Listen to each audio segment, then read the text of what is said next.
อาคามาสงครามมาสูงพี่น้องไต้ที่อยู่ที่ในเมืองจึงไทยอะไรอยู่ในเมืองจึงไต้เนี่ยเนาะเมื่อในวันที่9 เดือนธันวาคม2019นะครับเนาะอาคาเมื่อในจะมี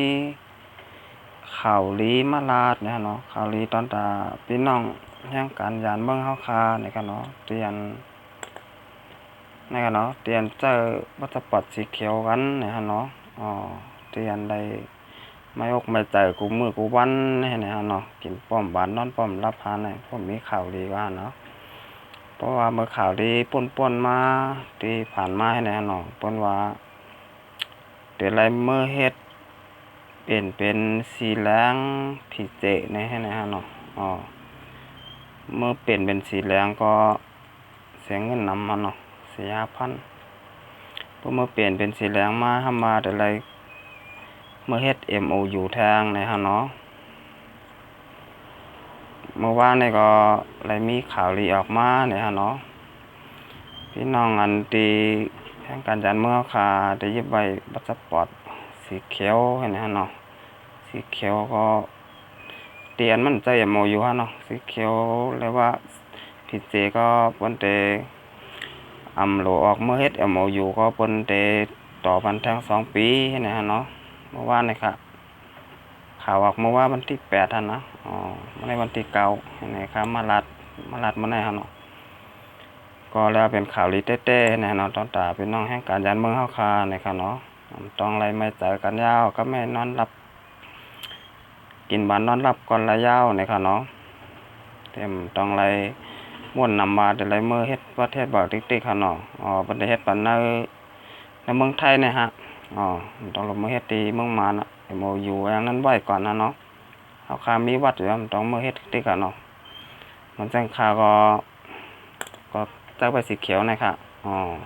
เพราะอะไรยินข่าวลีเนี่ยข้าก็ต้มเต้ๆเนาะมันจังว่าต้องอะไรมือเสียงแปลกเสียงเงินเต้ๆค่ะเนาะเงินก็5,000เนาะก็ได้เงินมากก็ง่ายๆฮะเงิน4,000เนาะเป็นเต้ฮะกับปันมาเร็วเนาะ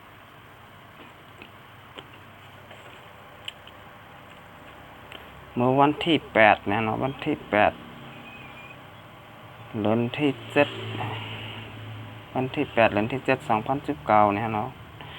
ที่ประชุมคณะกรรมการบริหารจัดการพี่น้องแห่งการยานเมืองเรียกว่าคมตเนี่ยเนาะรัฐว่าแนวทางบริหารจัดการแห่งการยานเมืองกัมพูชาลาวและเมืองมานเนี่ยเนาะ3 เมืองเนี่ยเนาะที่ว่าเหตุการณ์หมดอายุ30 กันยายนเนี่ยเนาะแล้วก็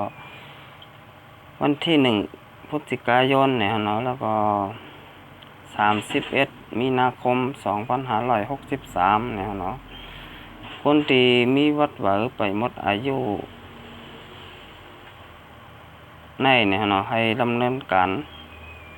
มันจะมาบนเดต่อใบอนุญาตทำงานปนคาก็ต่อมันจังว่า MOU เนี่ยเนาะแต่มันก่อมใจ MOU ค่ะ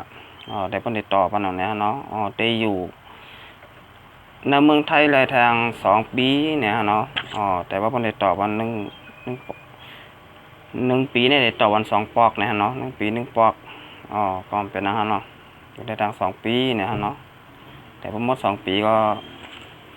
ทอมได้ข่าวทางเนาะเพิ่นได้ว่าเฮ้ยนี่ทางนั่นแต่ไปฮู้แล้วฮะเนาะอยู่ได้2 ปีก็มีเงินก็ต้องก็ฮะเนาะกระจายเก็บเงินเก็บหางการเนี่ยฮะเนาะแล้วเป็นข่าวลีเต้ๆเนี่ยเนาะแต่พี่น้องใต้เฮาค่ะที่อันบ่นนำอยู่เนี่ยเนาะบ่นนำจำลองบัดลองเบอร์เนี่ยเนาะพวกป้าขาก้อนนั่นก็หาบ่นนำมาเนาะเป็นป้อมบ้านนอนป้อมรับพานเฮ็ดบ่เฮ็ดบ่นี่ก็ปกติมีเงินมาก็เฮ็ดว่าแต่เนาะก็ไม่ได้หลบ่นนำกะนาวเนี่ยเนาะเพราะว่ามันก็ตึกมีข่าวออกมาเมื่อวานเนี่ยเนาะแต่เพิ่นได้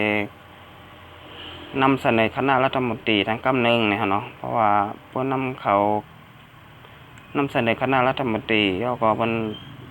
ได้ไปทาง2 สัปดาห์เนี่ยเนาะ2 อาทิตย์ ก็ตั้ง2 อาทิตย์ก็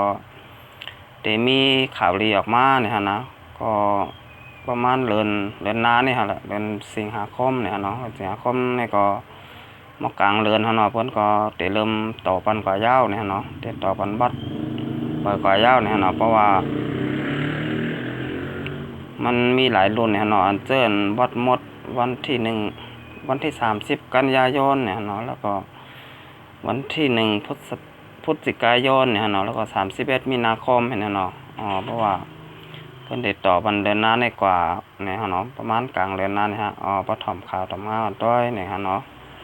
ทำไมก็อย่าไปไม่จากกันนะคะเนี่ยเนาะลองบัดลองเบาเนี่ยฮะเนาะให้การเฮ็ดงานเนี่ยให้พออยู่กันเกี่ยวๆเซ่อๆเนี่ยอย่าว่นน้ำเนี่ยฮะเนาะว่นน้ำก็กินบานนอนราบเนี่ยครับเนาะถ้าว่นน้ำก็มียาคนนะคะเนี่ยเอาค่าทำแต่มาลัดเรื่องพาสปอร์ตนะครับเนาะมาสักครับ